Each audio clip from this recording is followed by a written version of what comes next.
from Erik Ten Hag's press conference. You know the score by now, Red. You get involved in the chat and we will discuss some of your comments throughout the video. Now, the first place to start is that possible ban for Alejandro Garnacho for his social media post. Erik Ten Hag was asked about it, if he's concerned, and his response was, not at this moment. We are talking with the FA. I can confirm that and want to emphasise we are together and we are united. And you see that in Andre Onana's post. Now, Andre Onana did post in a reply to Garnacho's original social media post. People can't choose what I should be offended by. Garnacho meant power and strength. This should go no further. Now, what's your overall thoughts on that? What's been going on? Well, ill-advised post because people get upset. It's the way of the world. Onana's response is clear. People are getting upset on his behalf, and that is the way the world is going. He's told people basically, forget it, it's nothing, I'm cool with it. And he is cool with it. He explained what it was. So really, there should be no issue behind it. He's not worried at the moment, Erik Ten Hag, at this moment. And to be honest with you, it's just, as again, social media and the world blowing things up. And it's not looking good for Garnacho. I think it'll all be sorted in the end.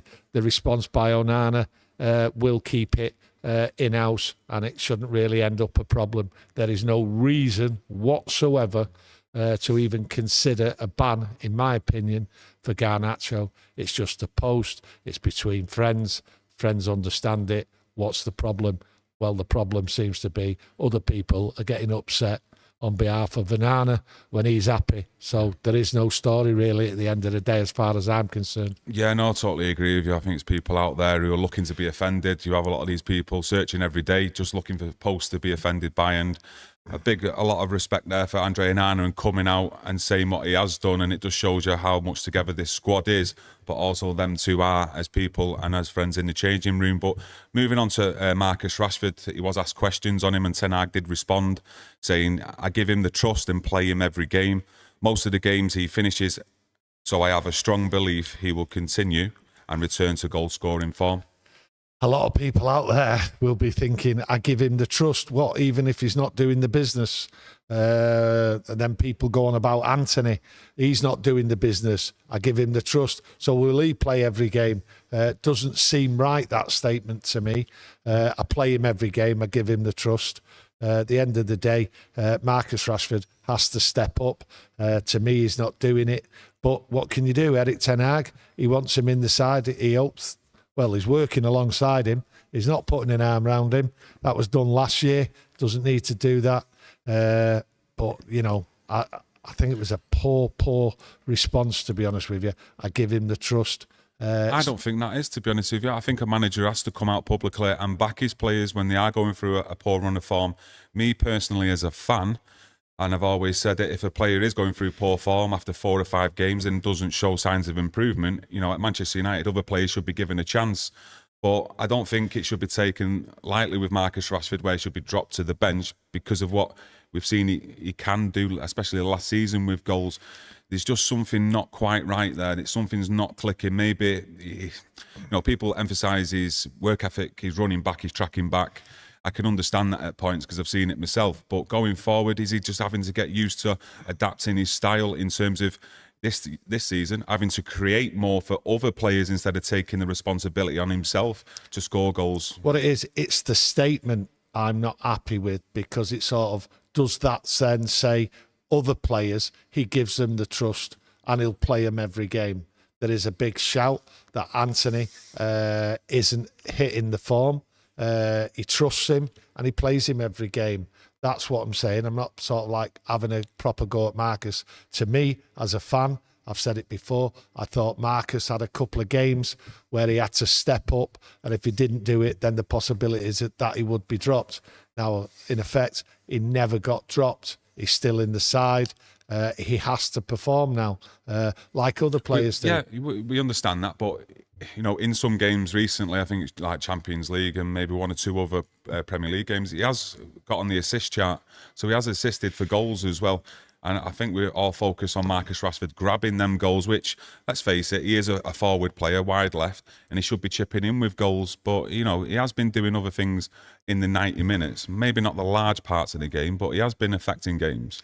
Yeah, it's affected games in certain parts, but then you would expect a player playing for Manchester United, winger, game in, game out, to affect the game at some point. You know, if it was Garnacho or someone else, you'd expect them to affect the game as it goes on. What it is, Marcus Rashford, his standard of football is not up to it this season. Ten Hag has kept with him, he's kept faith with him, and that's fair enough with the manager, and it's good to see. But we know it needs to change. Marcus Rashford has got the derby day here. It's time for Marcus to stand up this season. One goal this season is not good enough. He of all players understands what it means in this city, right, to play a derby game. And you know what happens when you win, and you certainly know what happens when you lose. Yeah, so Marcus Rashford, as far as I'm concerned, Erik ten Hag backs him, gives him the trust, plays him. But it's now, as far as I'm concerned, and many fans out there, right, it's time for Marcus Rashford to stand up. And being a Mancunian, in a Mancunian derby, this is the one. Let's hope he does it.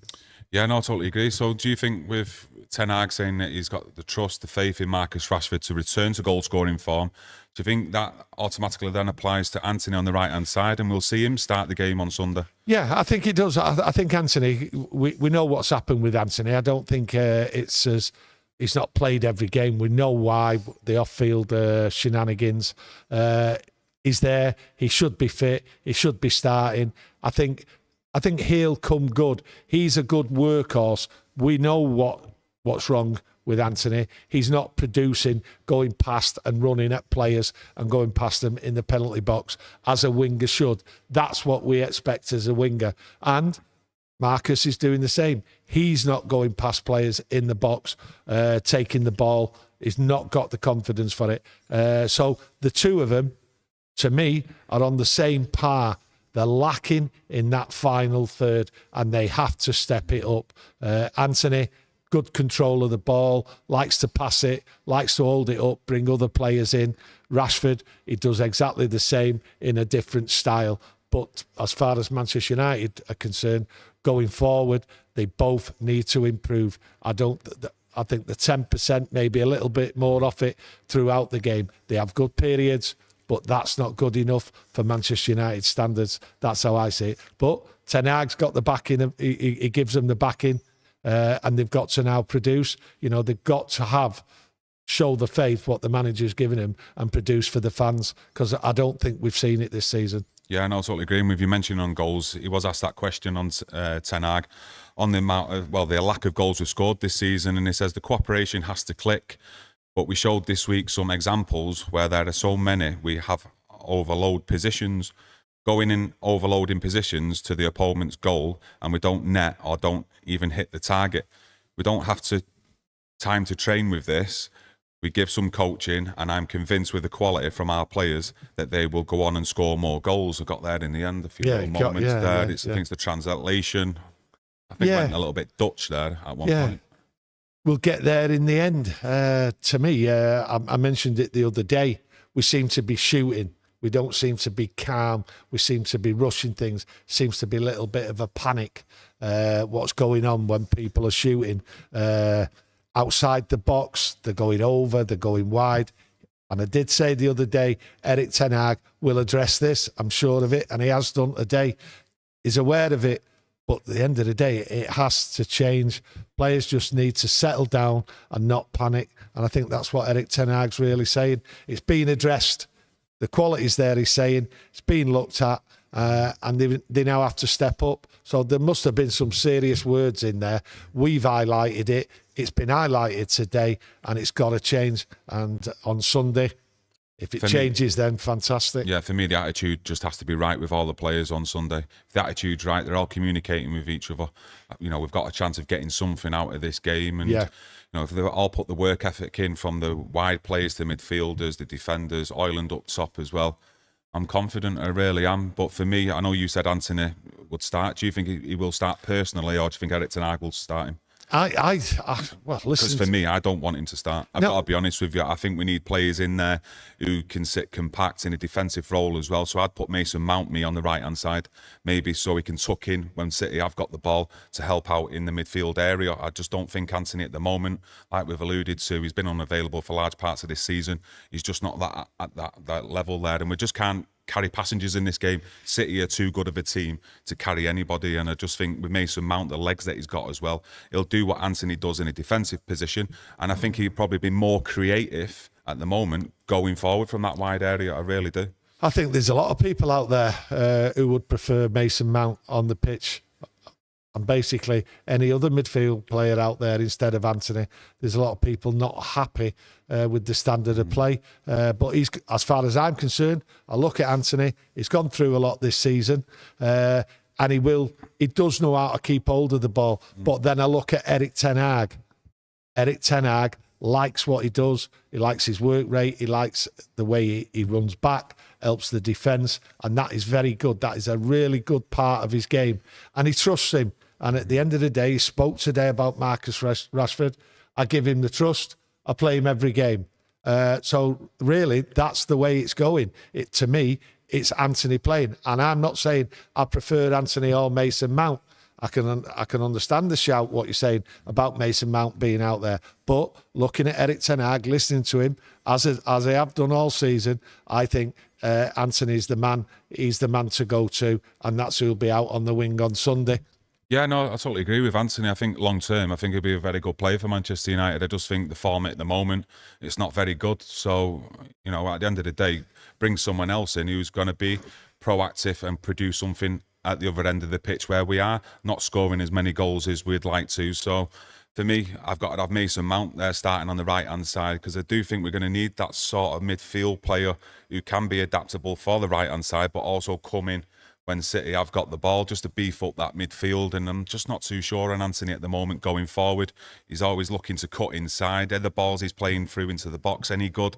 For me, they've been bobbins in recent games, and you know, he's then trying to shoot, do them curlers, which, you know, a lot of Premier League players now are sussing out what he's trying to do most of the time when he cuts in on that left. So for me, I'd sit him out on this game, but I'd love for him to start and get on the score sheet, don't get me wrong, like any other Man United player. Well, I think what you're talking about, Antony, you can actually take it onto the other wing and say exactly the same about Marcus Rashford. He's not doing it. No, hang on.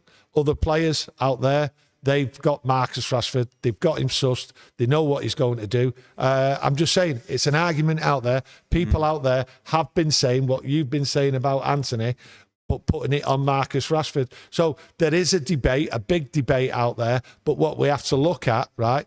You and I have got an opinion. People out there have got an opinion. But what we have to look at is what the manager's doing. Yeah. And the manager's going to trust him. That's what he's doing, and he's going to set it up for Sunday.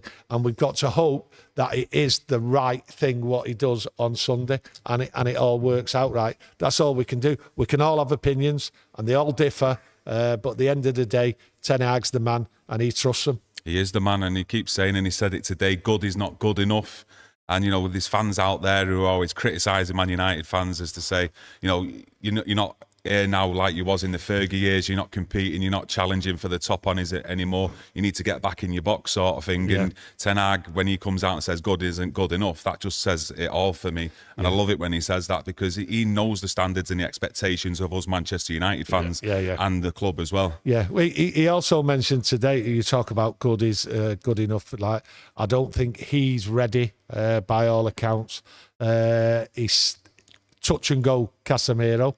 That's what he mentioned, Casemiro. He said he's a race against the clock, he did, with his fitness. He's not 100%. Yeah, not 100%. So to me, that tells me he's not going to be on the pitch. He's not. A couple of games he's been out. So with the injury, I don't think he'd be match fit anyway. So is that a blow? At the end of the day, we've got players to come in and take his position. He's got options there now. I'd just like to ask you out there, if Casemiro isn't 100% fit, and let's say 90% fit, argument's sake, would you still start him in a game as big as this?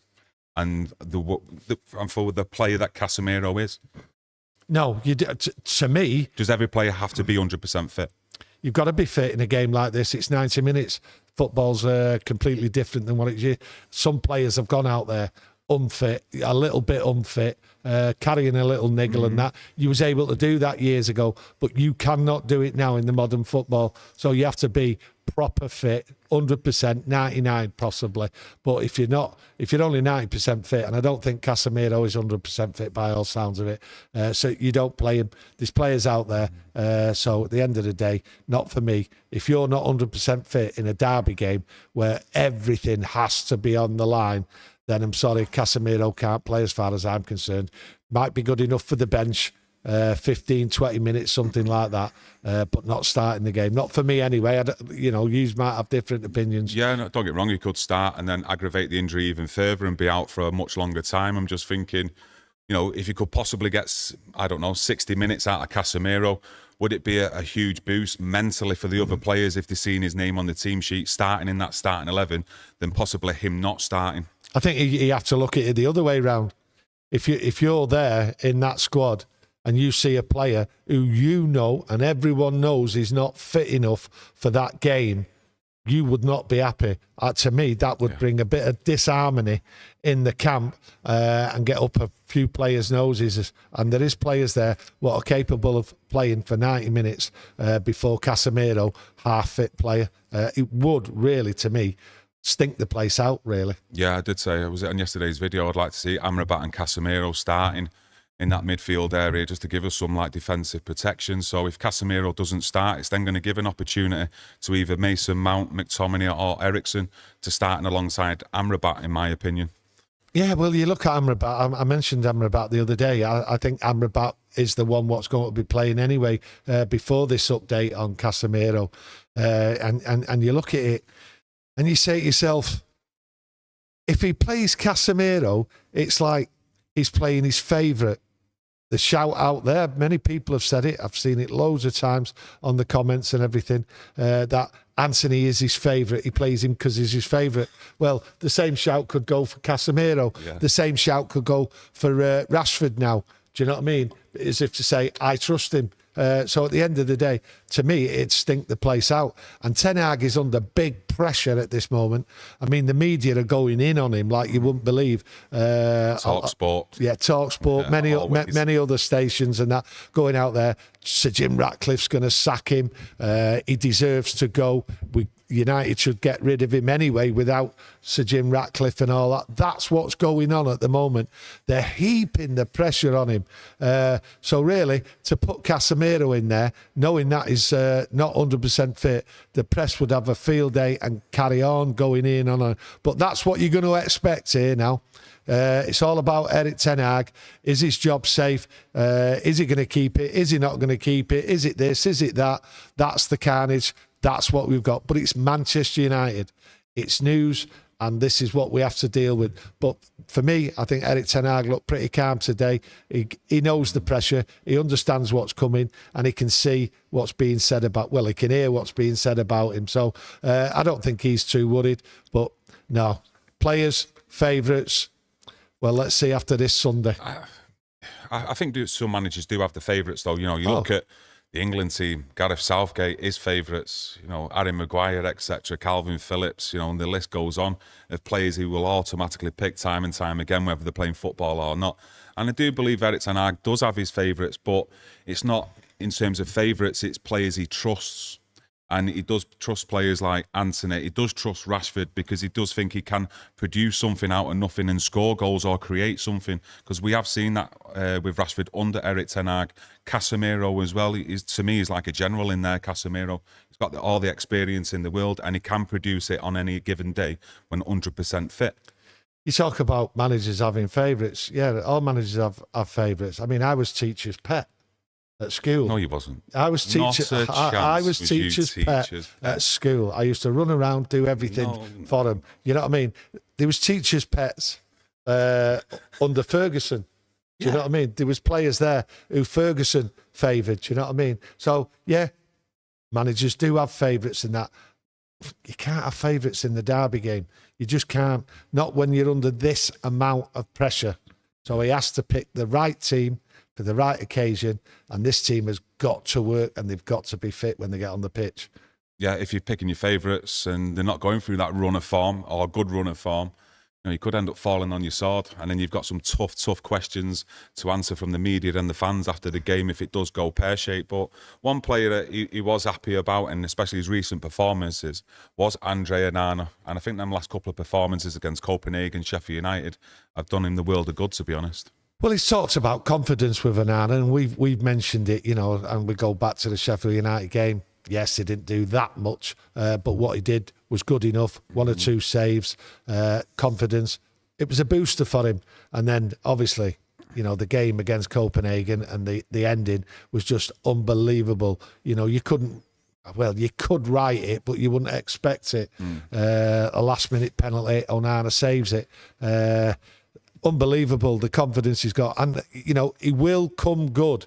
He is a quality goalkeeper, and he has had it difficult, mainly down to his concentration. But he will come good, and I like him. I really like him, and I think he will come good. And Erik Ten Hag puts his trust in him. Just a pity that is will be away in January. That's the downside. Yeah, no, I totally agree. With him being missing in January, and there's a lot of rumours out there. Well, from the Sun. Whether you can believe that or not. I don't believe this one. And I don't believe that rumour on David De Gea possibly returning. But that's for another day. He did say on the derby as well, Erik Ten Hag, I think it's a match that is so huge because it's Manchester, it's eternal, but it's also about world football. All the eyes will be on this game globally, and it is. Yeah, all the eyes will be on it. It's an absolutely massive game, and we have to still remember Manchester United are a bigger club than City and always will be, and that's a fact. Yeah. I still think the Man United-Liverpool game at Anfield is the one that I always look for still in the fixture list when they come out. Is it for you? Or? No, I always look for the Liverpool game at Old Trafford. Do you? Yeah, it's the biggest game. I think it's the biggest game in football. I don't think...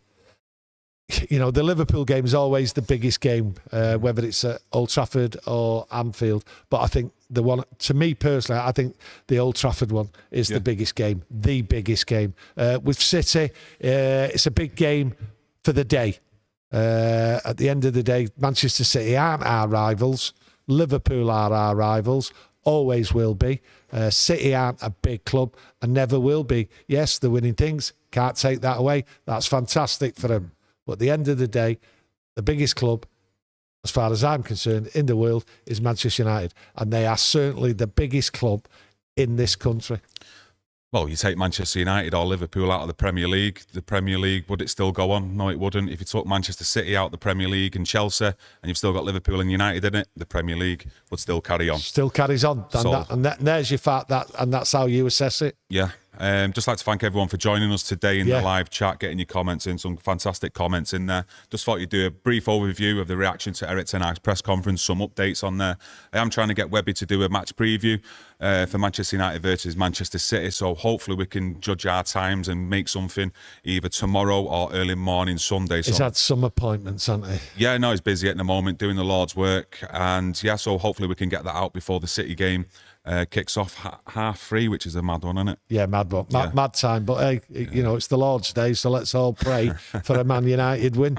Okay. It's right, isn't it? Yeah, it is. But I'd just like to thank everyone for joining us. Enjoy the rest of your Friday, and we'll do a video on Saturday tomorrow. Thank you. Thank you. Cheers.